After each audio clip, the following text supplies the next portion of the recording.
আজকে বানাবো লাউ পাতায় কাতল মাছের পাতুরি। একদম সহজ পদ্ধতিতে, কোনো রকম ঝামেলা ছাড়াই।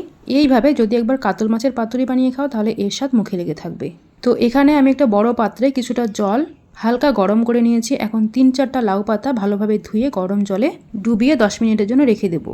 এবার অন্যদিকে একটা বাটিতে 1 চামচ কালো সর্ষে, 1 চামচ সাদা সর্ষে আমি আগের থেকে ভিজিয়ে রেখেছিলাম। এখন সর্ষের সঙ্গে 1 চামচ মতো পোস্ত, 2টো কাঁচা লঙ্কা আর কিছুটা নারকেল একসাথে ভালো করে মিহি করে পেস্ট বানিয়ে নেব একটা। সর্ষের পেস্ট বানানো হয়ে গেলে এবার এদিকে কাতল মাছ নিয়েছি। কাতল মাছগুলোকে আগের থেকে খুব ভালো করে ধুয়ে নিয়েছি। এবার মাছের মধ্যে স্বাদ মতো লবণ হলুদ মেখে নিচ্ছি। এই লবণ হলুদ কিন্তু আমি একবারে দিয়ে নিলাম, পরে আর কোনো লবণ হলুদ দেবো না। তো লবণ হলুদ দেওয়ার পরে খুব ভালো করে মাছের সঙ্গে মেখে নিলাম। এরপরে সর্ষে পোস্ত বাটা এখানে দিয়ে দিলাম।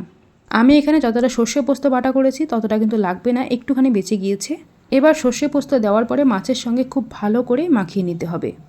এখানে চাইলে কিন্তু তোমরা সর্ষে পোস্ত আর নারকেল বাটাটাকে একটুখানি ছেঁকে নিতে পারো। তো সর্ষে বাটা দিয়ে মাছ ভালো করে ম্যারিনেট করা হয়ে গেলে এবার দিয়ে দিচ্ছি 2 চামচ মতো কাঁচা সর্ষের তেল। 2 চামচ মতো সর্ষের তেলে কিন্তু যথেষ্ট। এমনিতেই সর্ষের মধ্যে একটা ঝাঁজ আছে, তার মধ্যে কাঁচা তেলের কিন্তু আরও একটা ঝাঁজ থাকবে, তাই কাঁচা সর্ষের তেল একটু বেশি দিলে কিন্তু নাকে মুখে ঝাল বের হয়ে আসবে। তো যাই হোক, সর্ষের তেল দেওয়ার পরে ভালো করে মেখে নিয়ে 10 মিনিটের জন্য রেখে দিয়েছিলাম। এবার এই দিকে লাউ পাতাগুলোকে আমি জল থেকে তুলে জল ভালো করে ঝেড়ে নিয়েছি। এবার একটা একটা লাউ পাতা ভালো করে বিছিয়ে নিয়ে লাউ পাতার ওপরে একটা একটা করে মাছের পিস এখানে দিয়ে দেবো, আর ওপর থেকে কিছুটা করে মশলা কিন্তু দিয়ে দেবো। ভাত দিয়ে যেন মেখে খাওয়া যায় সেরকম করে একটুখানি দিতে হবে। তারপর ওপরে একটা চেরা কাঁচা লঙ্কা দিয়ে ঠিক আমি যেভাবে ফোল্ড করে নিচ্ছি সেভাবেই ফোল্ড করে নিতে হবে।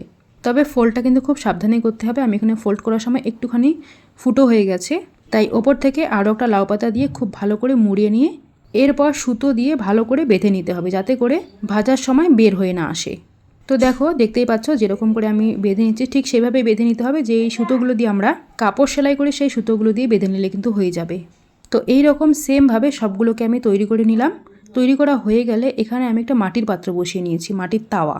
মাটির তাওয়া যখন গরম হয় ওপর থেকে কিন্তু কিছুটা তেল ছাড়তে শুরু করে, তাই একটা টিস্যু পেপার দিয়ে তেলগুলোকে মুছে নিয়ে এবার 2 চামচ মতো সর্ষের তেল দিয়ে দিলাম। আর তেলটা ভালো করে গরম হয়ে আসলে বানিয়ে রাখা পাতুরিগুলোকে এক এক করে ছেড়ে দেবো। ছেড়ে দেওয়ার পরে ঢাকনা দিয়ে ঢেকে মিডিয়াম আঁচে রাখবো প্রায় 5 মিনিট মতো। 5 মিনিট পর ঢাকনাটা খুলে পাতুরিগুলোকে উল্টে দেবো। সবকটা পাতুরিকে উল্টে দিয়ে আবারও ঢাকনা দিয়ে ঢেকে দিতে হবে। আর দেখতেই পাচ্ছ অনেকটা পরিমাণ জল ছেড়ে দিয়েছে, এই জলটাকে কিন্তু শুকিয়ে নিতে হবে।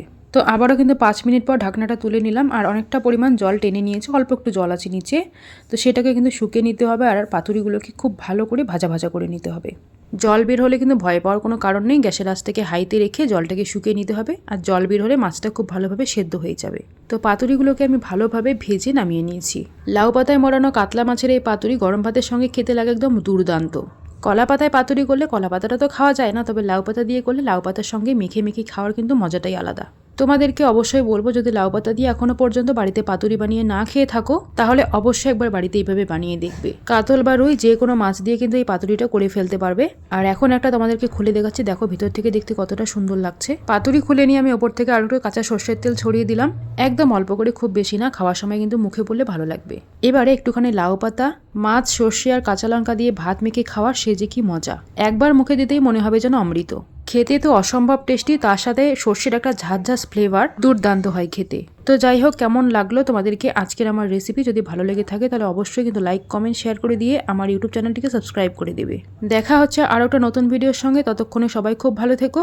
আজকের মতো আমি খেতে খেতেই বিদায় নিলাম। আর হ্যাঁ, অবশ্যই কিন্তু লাইক, কমেন্ট, শেয়ার করতে একদমই ভুলবে না। সবাই ভালো থেকো, টাটা।